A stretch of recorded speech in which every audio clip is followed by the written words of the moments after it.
આ પક્ષીઓ માટેનો સ્પેશિયલ વાડો એટલે કે ભોજનશાળા આપણી ભાષામાં બનાવેલ છે. અને અહીંયા આપણે હવે આગળ શું કરવાનું અહીંયા સાહેબ? અહીંયા આજે અહીંયા મોર વધારે આવે જો આ પક્ષી ઉડે ને. હા. પછી મેં ગઈકાલે બે ઓલા પોલ લગાયા. હા. એટલે મોરને આ ચબૂતરામાં જવું હોય ને એટલે નીચેથી ને સીધું ડાઈ ન મારીએ કે એટલે પ્રથમ બહારથી આવે અને બે પોલ ઉપર બેસે અને પછી આ ચબૂતરાની અંદર એન્ટર થઈ જાય. અને ચબૂતરામાં પછી જુવાર ને એવું બધું નાખવાનું. ગઈકાલે જ નાખીને ગયો તો બધું પૂરું થઈ ગયું. એમને પેલા દાદાએ નાખે.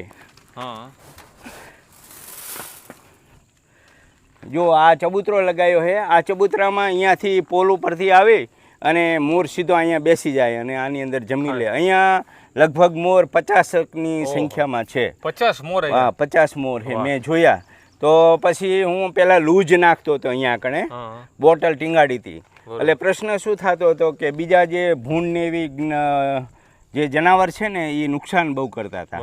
પછી આ લોકો રહ્યા સાડાવારી માતાજીના જે માણસો રહ્યા એમને મને આ વાડો બનાવી દીધો અને આ વાડાની અંદર પછી નાખી છે.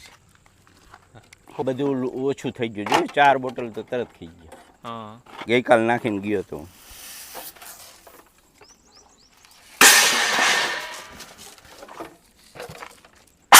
લે એક હજુ આપું. એક આ લેતો જાય. પક્ષીઓને પણ કેટલી ખબર પડે કે વારા ફરતી જ ખવાય.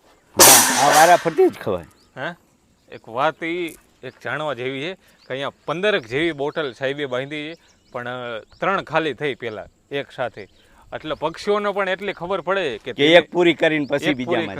એટલે એક સમજવા જેવી વાત છે કે જેટલું આપણા ભોજનમાં ભાણામાં આવે ને એટલું પૂરું કરીને જ બીજું લેવું. અહીંયા પક્ષીઓ પાસેથી આપણે શીખવા મળે છે. કારણ કે ઘણી જગ્યાએ આપણે જતા હોય છે, ઘણું આપણા ભાણામાં એઠું પણ મૂકતા હોય તો એ ન કરે એવું પક્ષીઓથી આપણે જાણવા મળે છે. વાહ. એટલે આમ હાર્દિકભાઈ જોવો ને તો માણસ કરતાં જે આ પક્ષીમાં મને એમ લાગે છે કે એની બુદ્ધિ વધારે છે. 100%. બરાબર. અને માણસ રહ્યો એ તો ટૂંકમાં એને સંતોષ મળતો જ નથી ભેગું કરવામાં, મેળવવાની નકરી કોશિશ કરે છે. અને પક્ષીઓ બસ પોતાનું પેટ ભરે એટલે એને સંતોષ. બરાબર. એ પછી બીજું લાંબુ નથી વિચારતા. અને માણસ રહ્યો એ તો એને સંતોષ, હા, સંતોષ જ નથી જીવનની અંદર. ખરેખર તો સંતોષ રાખવો જોઈએ. રાખવો અને ભગવાન જેટલું આપે બસ એમાં આનંદ થવો જોઈએ. આનંદ થવો જોઈએ.